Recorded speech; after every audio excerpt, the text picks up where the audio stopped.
Now, if the ladder of educational opportunity rises high at the doors of some youth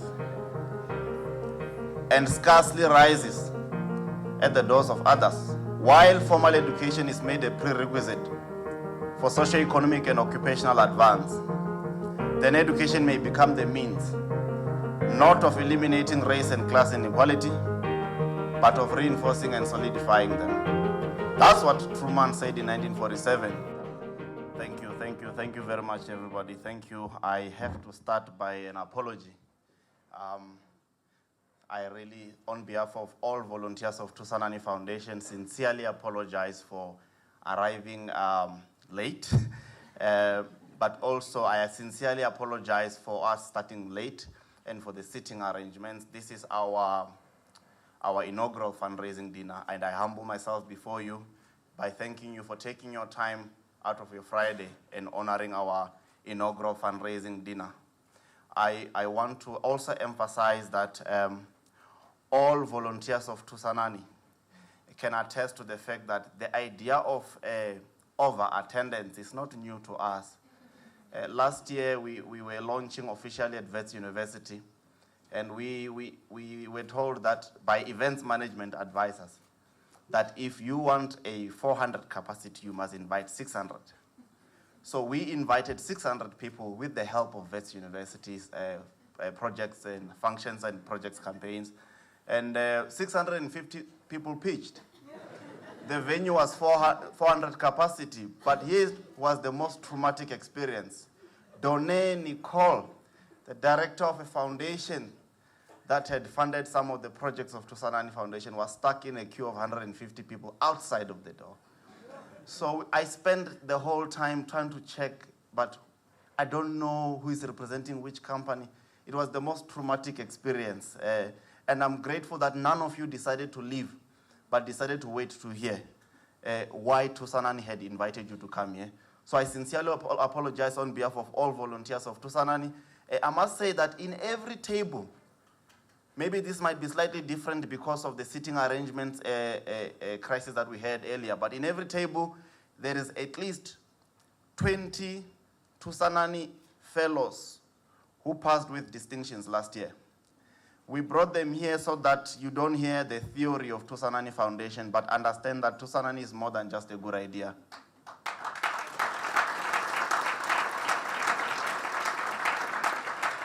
Now, if the ladder of educational opportunity rises high at the doors of some youth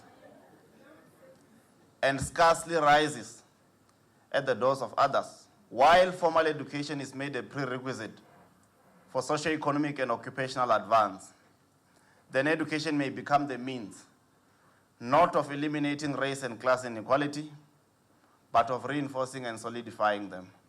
That's what Truman said in 1947.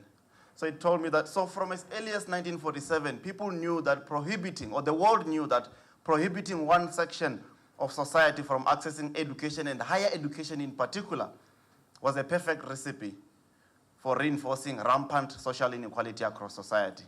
But quite markedly, after 1947 is 1948, when South Africa became an apartheid state. And that state used education to reinforce a socially, racially unequal society. So people know that if you want to achieve social inequality, prohibit some section of society from accessing that higher education, which means that an act of ensuring mass to say they want to serve these communities that we are talking about. Now, having noted those developments or those historical developments, it should therefore go without saying that given South Africa's history of colonialism and apartheid, a genuine class and racially reconciliatory transition from apartheid to democracy ought to open the doors of learning, and radically so that we can achieve socio-economic emancipation and restore the dignity to those who have been in the periphery. That is the context within which we must understand Thusanani. And every other volunteer of Thusanani Foundation is informed by that view. Not because Thusanani has got 9,000 likes on Facebook. Not because it's fun. And I'll talk about one volunteer as we proceed. But this volunteerism we're talking about is not a fashionable thing. People have been volunteers for years.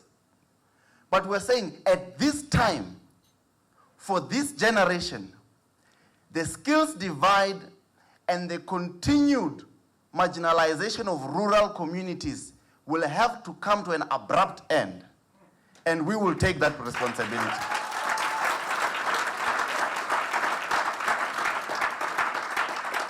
You know, 5 years ago, I had the privilege, as Professor Nonga and Professor Habib said, I had the privilege of being elected SRC president. But coming out of the student movement that I was coming out of, I knew that that had very little to do with me. Sometimes we could deploy a weak candidate so that our enemies are not that harsh on us. So that never meant that I was the better candidate or anything. We were very strategic about how we deployed people in the SRC. Maybe things may be changing, but individual brilliance has no place in the movement I come from. But when I was SRC president, I knew my activism had to transcend the walls of Wits University because I was part of an unjustifiably few, lucky and privileged few who were accessing higher education. So, to kickstart this project, I needed to find a volunteer with a driver's license. In the entire SRC that I led, there was only one person with a driver's license, and that was Brendan Van Essen, the only white boy in my SRC. We really need to look into this issue. Why don't we want to drive? Or why do we have to wait for so long to drive? And by the way, you don't have to buy a car. And that's why you have a lot of cars written L at the back. It's because the person bought the car, then decided to start learning. Anyway, without saying much of that, Brendan couldn't make it today, but I would have loved for him to come. So without finding Brendan, I had to look for an alternative person. So I found a volunteer who was my classmate. So somebody who was born in Mkanduli in the Eastern Cape. I struggle to hold my emotions when I talk about him because he represents everything that I want to be myself. After primary school, he couldn't go to high school. And so basically, instead of going to high school, he took his brother's ID and came to work as a security guard. And working as a security guard, he wrote his matric through something called the Adult-Based Education System, ABED. Cut long story short, he's doing his PhD in renewable energy engineering today.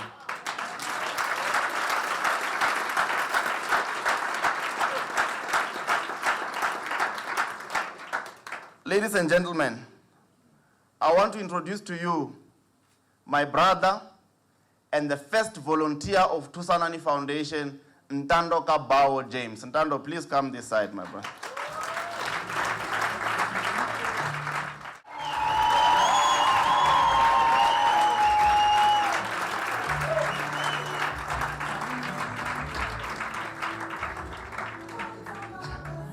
Now, thank you very much for even that song. And now, I'm behind the playlist. Now, this is Nando Kabao James from Kanduli. Now, I know there's been a lot of Mukovhe and Morris mentioned throughout the evening, and that's typical if you are the founder or if you are the face of a foundation. I see nothing wrong with it. But I cannot overemphasize how relevant and how every young person must kind of structure their ambitions as informed by the conditions that this man survived and continues to conquer today. Now, I did not tell him that I would do this because generally Thusanani is more than just a good idea and it's a genuine movement. So we do as we please. And I thought I should bring him here so everybody can see the man who, on our way to Bembe district to roll out our first project of Thusanani Foundation. There was a truck coming, so we undo the bright. The truck passes, and before we knew it, there was a black cow in front of us. Fortunately, he had been driving for a while. He learned using a bus. He decided not to run away from the cow, but to confront it head on. I have always questioned that decision.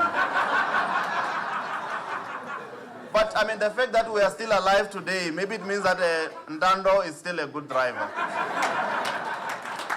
So I will not torture you, Nando, by making you stand here throughout this brief address I'm about to make, but I wanted the world to know that Thusanani Foundation is made out of stories such as this one. There is nothing special about Nando. There are thousands of us. The problem is that society makes you believe that we are an isolated case.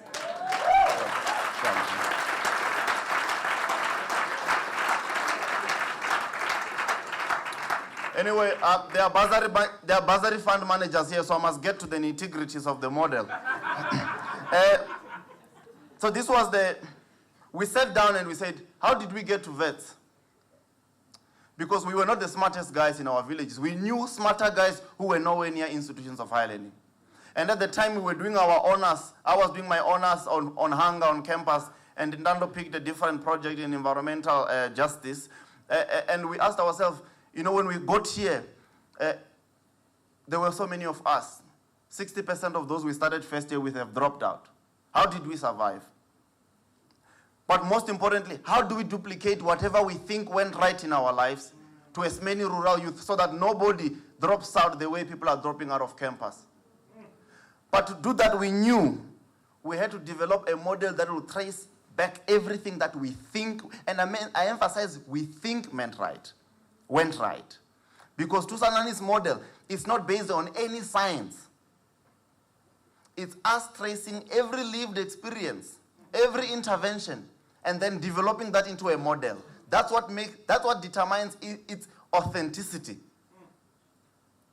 Now, our volunteers from as early as grade 9 go back to help learners to select subjects that will inform their careers when they get to university, TVET colleges, or any other post-schooling opportunities.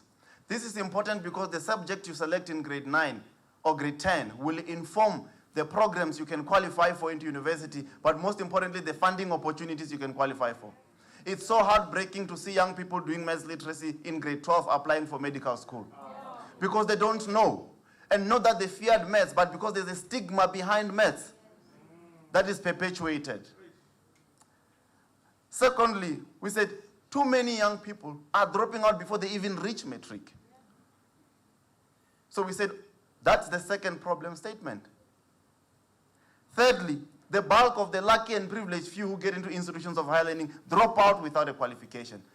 That's the third problem. And finally, there's a significant mismatch between the skills that our youth are pursuing and those demanded by our economy and the industry, creating a permanent mismatch. That is the problem statement. So what do Thusanani volunteers do? Over and above helping youth to select subjects in scarce and critical skills, they run career guidance sessions across the country in over 300 schools in Limpopo, Eastern Cape, KZN, some Gauteng townships, and we are now adding Free State and Mpumalanga. In response to the information gap, and I'm so glad Telkom is one of our sponsors today, because did you know that to apply to the University of Johannesburg online is free, and to apply to the University of Johannesburg using a paper-based application form is 200 Rand. But the same guys who can't go online are the same guys who can't afford the 200 Rand, and the same guys who have online in their room can also afford the 200 Rand. So our volunteer-based, the nature of our volunteer-based movement helps us to pick those little things. And that's what determines one's ability to access and succeed in institutions of higher learning. Now, we then go and collect, not only after the career guidance, help them to apply into these institutions of higher learning, and then fundraise the application fee, and then come and submit on their behalf so that their forms don't get lost or burnt during the post office strike. You know, South Africa's headlines are so misdirected. Last year, there was a very long post office strike, which meant that thousands of application forms did not reach university. It was not breaking news. So we just decided, oh, it did not reach the university. Your form did not reach the university, but you claim you submitted it. Nobody can explain why there was a post office strike.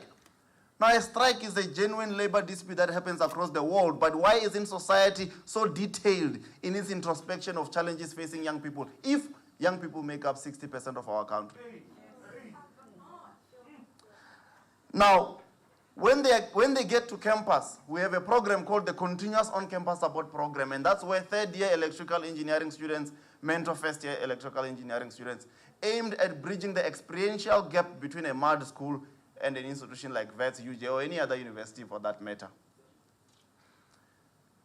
But it also helps us to get to the details of why students fail and why students think they fail.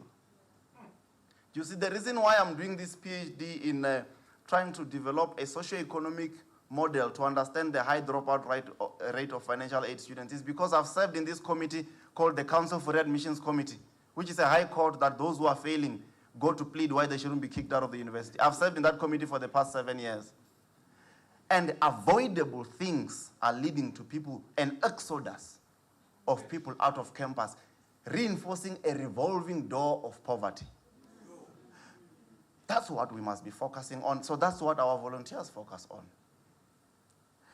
Now, finally, what we do is that to address that issue of the mismatch between the skills demanded by the industry or the economy and the skills that our youth are pursuing. Over and above shaping the subject they chose, we now have a segment called industry-based mentorship. Now, I want to acknowledge one of our partners and our lawyers, in case you were trying to take us on court. Norton Rose Fulbright. They are now, the MD told me that they are making it mandatory that lawyers who do articles with them will find it conditional and mandatory for them to volunteer a specific amount of hours in Thusanani Foundation.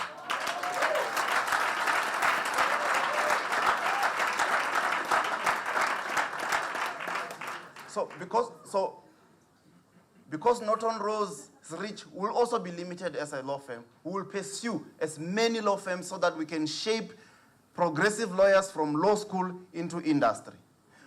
Hence, for example, there's Dlamini attorneys here as well. You see, what I like about lawyers is that they specialize in law, but their clients don't.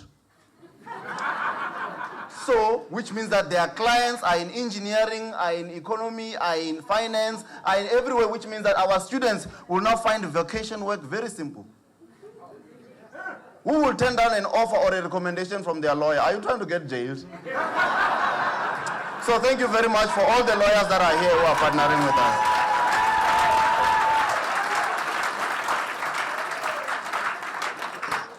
You see, out of the Thusanani model, I would like to pick something we launched last year called the Pixlika Izakaseme Scholarship Fund, which is a scholarship fund where we go around fundraising scholarships, asking for scholarships. Say, if you pledge this scholarship, we promise to bring you someone who received career guidance from as early as grade 9, someone that we applied for accurately and on time, someone we're going to look after when they're on campus, and someone we're going to hand over to you after they graduate. That's what the Pixlika Izakaseme Scholarship Fund. It's a scholarship fund with no funds. We fundraise scholarships themselves. Now, because of this rampant dropout rate, bursary fund managers are beginning to say, how do I improve the qualitative impact of my bursary fund? And in this case, I must announce that before this fundraising dinner set, we had already fundraised 5 million rand worth of bursaries from the Moshal Scholarship Fund. And Jody Bailey is here. Jody Bailey is here. I would humbly ask you to stand so that even those who are at the back can see you, because I am extremely, on behalf of Thusanani Foundations, grateful for what you have done for us. And all the colleagues from Moshal Scholarship Fund may raise.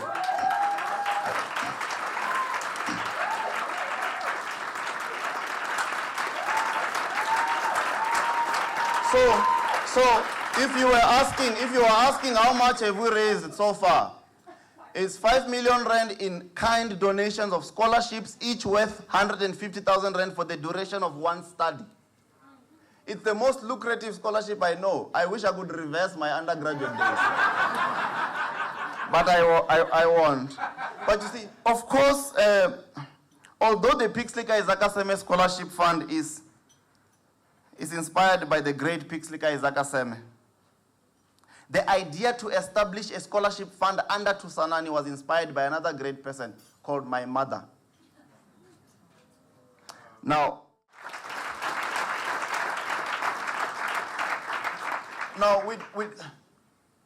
what did we do which was right? I don't know. What I know, however, is that Thusanani has a tendency to work on the drive of the student. And you will hear, when you hear the story of the best student of 2014, you will understand what we mean by the drive. And when you put someone's drive, and when you work on someone's drive, it doesn't matter the material conditions they study under. They will do everything humanly possible to get out of that condition. And that's the spirit that informs this pass rate. Of course, there are other material things we have to do, study guides here, tutor here and there. Those things should happen in any case. And the organizers must raise their 2 fingers when I'm left with 2 minutes. But we do have a sustainability strategy because as the NPO sector, we're always on the receiving end. As Thusanani Foundation, we cannot afford for the fate of our beneficiaries to depend on the trends of CSI markets. We've decided to then ensure that there is a sustainability model built into Thusanani Foundation by focusing on 3 sectors: renewable energy, ICT, student accommodation, and crowd fundraising. In renewable energy, we've established an entity called Green Schools South Africa, which is aimed at training young people in the designing, installation, and maintenance of solar systems, not only to address the skills gap, but to contribute to the energy and developmental needs of rural and township communities. Given the lack of capacity in universities, we have no option but to establish academies outside of currently existing institutions so that students don't think that university is the only thing that they can go to and be called successful. We want to address to sector-specific skills. And I must say that we have over 6 engineers who are our volunteers who are already installing solar panels on top of roofs. And they're doing extremely well. They are electrical engineers and are now training themselves in the renewable energy sector because that's where the economy seems to be going. Secondly, with ICT, we all know is the future of every sector of the economy. So we are intending to partner with Fairline Technology and other service providers to ensure that when our students don't make it into UJ or VES, in fact, let me rewind that by the time some of our students leave matric, choose to go to the Green Schools Renewable Energy Academy as opposed to UCT. Because they would have appreciated the significance and relevance of vocational and artisan education in South Africa and Africa today. We would have made sure of that. We intend to positively indoctrinate them to understand that universities are not the only hope. In student accommodation, we are working to establish a center of excellence whereby our students do not suffer from the continued commodification of public space around institutions of higher learning by establishing low-cost student accommodation that we refer to as centers of excellence. And we are already working with a few professionals in a project that is likely to come online in 2015 called the Kaizakaseme Student Village in the Mawoning district. We're in the final stages of applying for funding, and if that funding comes through and that project comes to fruition, it means that it's not only going to provide rural and township youth with sustainable accommodation when they come to Johannesburg, but it will also become a lifetime source of revenue for this foundation. So we're not going to come back to you every time and say, give, give, give, give. At some point, we'll call you back just to tell you how much we have made so that you understand that we take this very serious. We're not saying give us, we do it. If you don't give us, we're going to go home. We are going to do it, and we are here to demonstrate what we have done without you and what we can possibly do with your support. That's why we are here.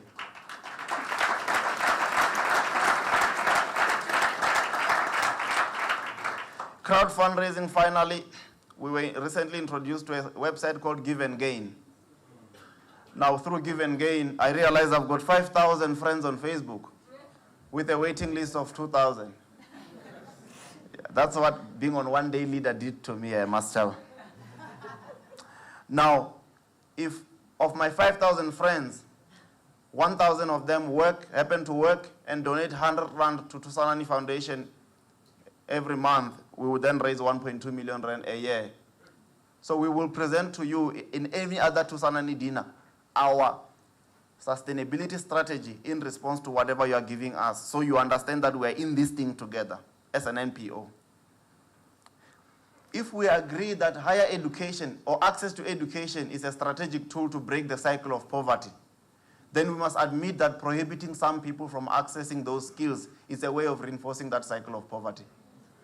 If we claim to believe Nelson Mandela when he says that education is the most powerful tool you can use to change the world, to change the unjust world, then we must agree that the absence of education is also the most powerful tool to keep that unjust world the same. There's a long list of people that I would like to thank, so I decided to delegate that duty to our director, Chivumo, during the vote of thanks. But I cannot sit down without thanking my Aunt Pascaline and my Uncle Thomas Chikarange. If you may rise humbly so that everybody can see you for what you have done for me. It appears, my aunt told me she wasn't feeling well, so maybe she left. Did she leave? No, he left due to road saving crisis. Okay, no, thank you very much. But I must say that they played an integral role in who I've become today as a human being. But also, I must thank the person, given that this is a fundraising dinner, I must thank the first person to ever fund Thusanani Foundation. The then Dean of Students at Wits University, Ms. Prem Kupu. I'm so glad you are here today, Prem. Please stand so that people can be able to see you.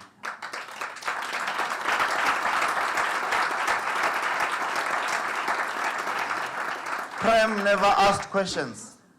Well, she's a Dean of Students, so she's a representative of students, and she always has our interest at heart. But when I proposed that pilot to say, I found a volunteer with a driver's license, she did not question that model. She said, go ahead.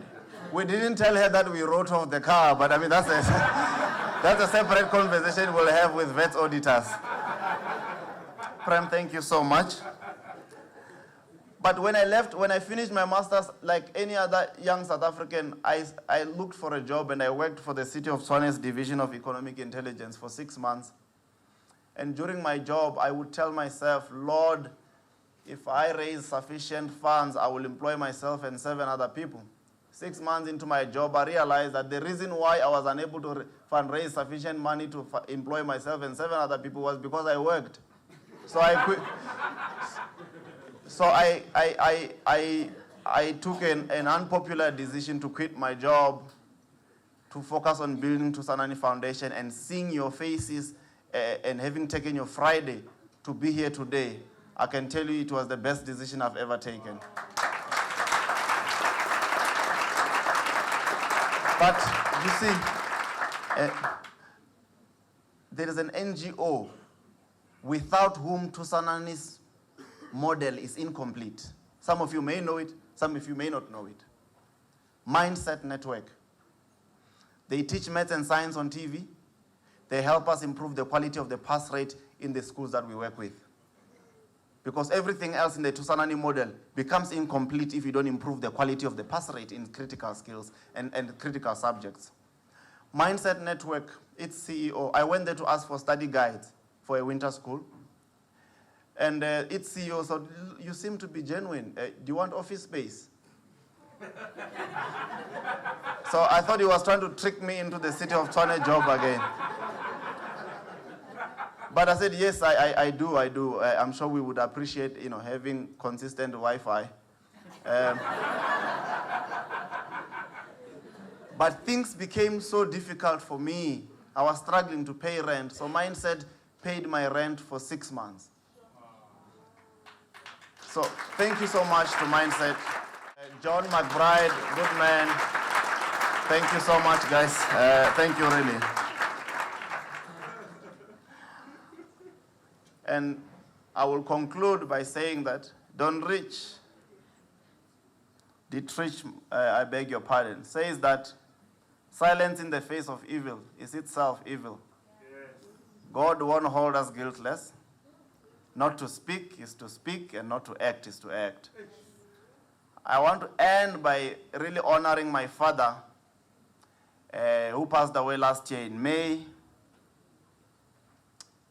by saying his very favorite quote. He would say, if wishes were horses, beggars would ride. Meaning that it is meaningless or pointless to wish, because real results will only come to those who act. And on that note, thank you very much, everybody. Thank you.